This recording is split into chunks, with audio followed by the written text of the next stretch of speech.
transformation, growth, and completion was and will never, take note po, always remember, yung growth, yung pagkakagawa, yung pagkakakomplete ng simbahan, it was and it will never be reliant on the effort of any man. Then you might ask, bakit may mga pastor celebrities? Bakit may mga simbahan na kiltanyag na itong mga tao? Well, they are known for a reason. In the first place, if you take a look at their testimony, it was not them who made the work complete, but it was Jesus Christ. Sila din mismo, they are saying, no, that without Christ, they can't do anything. If you take a look at many pastors, no, celebrity pastors, kahit sino ba makilala yung mga pastors na sikat? Wala siguro. Buong Saki, no? CCF, no? Ang daming malalaking church, but they never claim, true church, true pastors, they never claim that their church is growth, the church, yung pagkakalagot ng simbahan ay dahil sa kanila. They always claim na yung pagkakalagot ng simbahan ay dahil kay Kristo. Amen? Except na lang, kung may makikita kayo sa Facebook or sa social media na nagsabi, sila ang gumawa ng simbahan, sila din ang Diyos o ang anak ng Diyos. Ibang usapan po kayo. Amen? Amen. Amen. Nasabi dito sa 1 Corinthians 3:6. Sabi yan ni Pablo, nung nag-aaway-away yung mga taga-Korinto, kanino ba kayo? Kay Apollos ba kayo o kay Pablo kayo? Sabi ni Pablo, nagsulat siya sa Korinto, I planted, Apollos watered, but God gave the growth. At the end of the day, mga kapatid, whether nakilala mo si Kristo sa pamamagitan kay ganito, and then you attended a church headed by Pastor ganito, all of them are just workers in the vineyard of the Lord. Yes. Hello?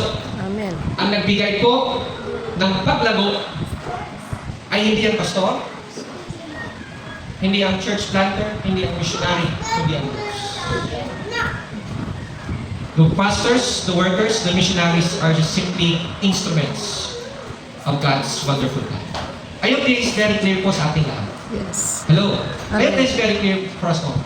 Kasi paminsan-minsan, nagiging point of comparison yung performance ng pastor depende sa dami ng members sa simbahan. Hello? May mga narinig ako ganyan, itong church, magagaling yung mga leaders nito kasi ganun na everything. Itong church, malitan itong church na siguro hindi ganun kagaling yung mga pastor dito. There was even a time that I myself was questioned, ano ba yung credentials ng pastor na ito? Bakit nagpapastor siya sa simbahan? May capacity ba siya para magturo? May capacity ba siya para mag-lead? And I reviewed myself, sabi ko, hindi, balik. Hindi dapat ganun tayo mag-isip. Because the growth of the church is never reliant on the work of man, but on the work of God. Amen? Amen. It was never about the ability of that person, but it's all about the ability of God to let the church grow. So kung malaki man yung simbahan nila, thank God! Thank God! Kasi ginawa ng Diyos na maging malaki ang simbahan nila. Kung maliit man ang simbahan nila, thank God! It's because God has established the church. Amen? May simbahan, yun ang importante. May congregation, may pagtitipon, may gawain. Yan ang importante. If it is just a house church, a core group, thank God. Kasi inalaw ng Lord na may establish na gawain dyan sa area na yun. Amen? Amen. And thank God for the workers na ginamit ng Diyos. It is very clear. No? Psalms 127 verse 1, ano sabi dyan na nabi? Unless the Lord builds the house, the builders labor in vain. Unless the Lord watches over the city, the guards stand watch in vain. So it's very clear. Napakaklaro po sa Biblia. Unless the Lord builds, unless the Lord watches, everything is in vain. Amen? That's why we always thank the Lord. The altar was established because the Lord has built this house, this church. Amen? Amen. Point number 3. Point number 3, it is the purpose of Christ to complete the church. Ano sabi niya? Very purposefully, sinabi niya, I will.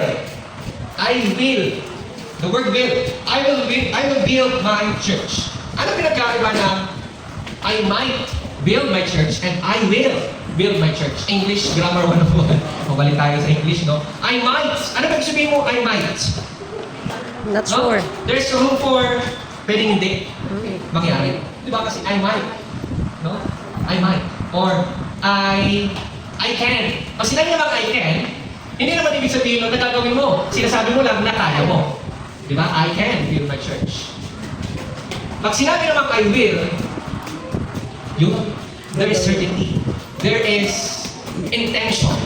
Everybody say intention. Intention. Intention, there's an I will build my church. Kasi sinabi mo, I will lift my hands. I will praise the Lord.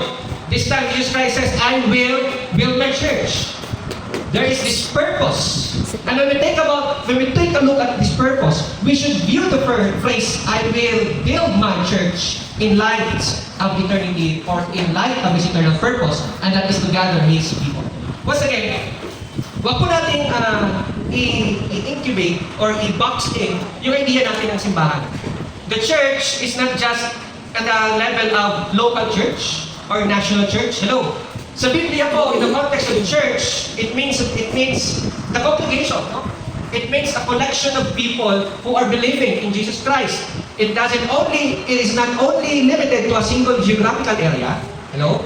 Yung simbahan po ay hindi lamang sa isang lugar, but it is about the collection of all the people. In Matthew 24, 30-31, sabi niya dyan, the return of the Son of Man, according to the very words of Matthew. At the time, the sign of the Son of Man will appear in heaven, and all the tribes of the earth. Take a look at the word earth. Hindi lang po sa Taguig, hindi lang po sa Manila, NCR, hindi lang po sa Luzon, hindi lang sa Visayas, hindi sa Mindanao, but all the earth. Sabi niya dyan, tribes of the earth will mourn. They will see the Son of Man in the clouds of heaven, the power and the great glory, and He will send out His angels with a loud trumpet call, and they will gather His elect from the four winds, from one end of the heavens to the other. All from sa lahat ng sulok ng mundo when it comes to the rapture and the second coming of Christ, He will gather His elect. Hindi lang po nire-refer dito yung elect dito sa Taguig, hindi lang po nire-refer dito yung elect doon sa Mindanao at sa Visayas, but all over the world. It's because the context of the church here is global. It is Christ's purpose and will that the church will be built from start to finish. Hello? Wala pang sinimula ng Diyos na hindi niya tatapusin. Amen po ba? Do you agree with me? Hello? Do you agree with me? Wala pang sinimula ng church sa buhay mo na hindi niya tatapusin at hindi niya kaya tatapusin. Yes. Even the great redemption, salvation plan of God, from the time of from the time of Adam until Christ's second coming, nakalatag po yan. Ano yung gusto ng Diyos in the first place when He built the Garden of Eden? Gusto niya ng fellowship with us. Ginawa tayo to worship Him, to have fellowship with Him. That was His primary plan and purpose. Pero anong nangyari? Nasira yun nung nagkasala ang tao. But then, naging hinder ba yung kasalanan para hindi ma-fulfill yung purpose ng Lord na magkaroon ng eternal fellowship with us? No, certainly not. Anong ginawa niya? He provided a way sa pamamagitan ni Kristo Jesus. He still wanted to fulfill the purpose of eternal fellowship with us and with Him. Kaya ginawa niya, He provided a way. Kasi nakita niya, hindi kaya ng tao. Hindi kaya ng tao na abutin ako. Hindi kaya ng tao nagawa ng paraan ang kasalanan. Ang ginawa ng Diyos, He provided Jesus Christ, His one and only begotten Son, as a once and for all solution to sin. Hindi ba napakaganda ng plano ng Diyos na kahit tayo pa mismo yung nagkasala, siya rin mismo yung gumawa ng paraan para ma-restore yung relationship natin. Amen? His purpose, take a look natin dito, His purpose were never dictated and influenced by the behavior of His subjects. Hello? It was never dictated and influenced. They are supreme and they will be done. Kasi nga sinabi niya sa Kristo, I will. Final, I will. Sabi sa Psalms 115 verse 3, our God is in the heavens. He does all that He pleases. Kaya whenever there are times na tatanungin natin ng Diyos, Lord, bakit ba nangyari ito sa amin? And we try to blame God. God is supreme. He does all that He pleases. Everything that God wants to do, everything that God's will happen. Hindi po natin pwedeng itanggi. At we will never deny it. We will never deny that everything in our life is in accordance with God's will. Lastly, point number 4, the church is His possession. No? Sabi niya, I will build your church. My Sabi niya, I will build your church. Amen? No. No. Buti na lang, mananinig. I will build my church, sabi ni Kristo Jesus. Hello? Hindi sinabi, I will build Pastor Alan's church. No? I will build my church, the very church of Jesus Christ. Kaya dapat yung pangalan ng simbahan natin, the Church of Jesus Christ.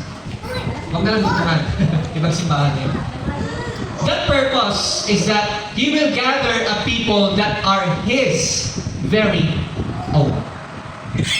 Sabi sa 1 Peter, sabi ni Pedro, in 2:9, but you are a chosen race, a royal priesthood, a holy nation, a people for God's own possession. Tingnan mo yung katabi mo. Ulit. Chosen yan. A descendant from a royal priesthood, from the holy nation, a people of God's own possession, so that you may proclaim the excellencies of Him who has pulled you out of His darkness into His marvelous light. The church that the Lord Jesus will establish is composed of people that are His very own. Sa Kanya. Pagtatanungin ka, kanino ka? Ano ang sasagot? Kay Jesus ako. Amen? Church, ito yung sinasabi ko kanina. Church is a congregation, an assembly of people, gathering of people of God.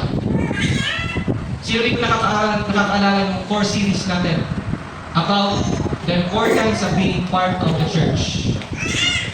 Nasa core series natin yun, di ba? Importance of being part of the church. And clearly, define doon, ano ba yung church? Church is not a building. It is a congregation. It is an assembly of people. It is the gathering of people of God. So whenever there is gathering, there is church. Hello? Hindi mo natin pinasabihin, ay, walang simbahan, walang meeting. No? Wherever you are gathering, wherever you are assembling, that is already called the church. In the Old Testament context, the assembly of people of Israel is called the church. Simbahan. No? The church is Jesus Christ's possession. Hello? Amen. Kaya pag may marinig po kayo magsabi na, ang simbahan na ito ay akin, umakbo na po kayo. Ako ang nagtayo ng simbahan na ito, nako, mahirap yan kapatid.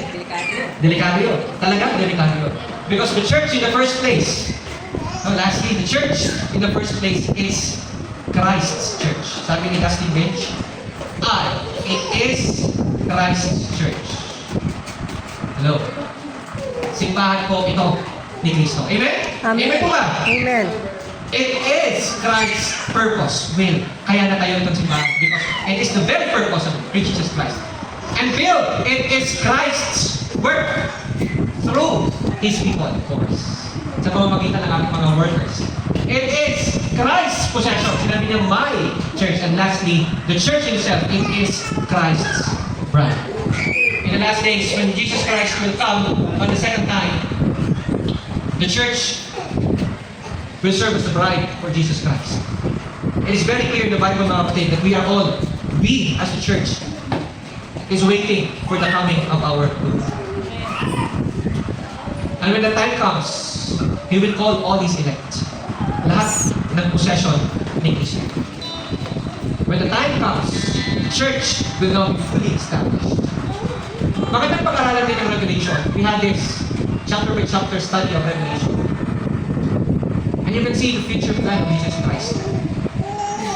I am looking forward sa millennial kingdom na kung saan Jesus Christ will be the source of life. He will be the ruler.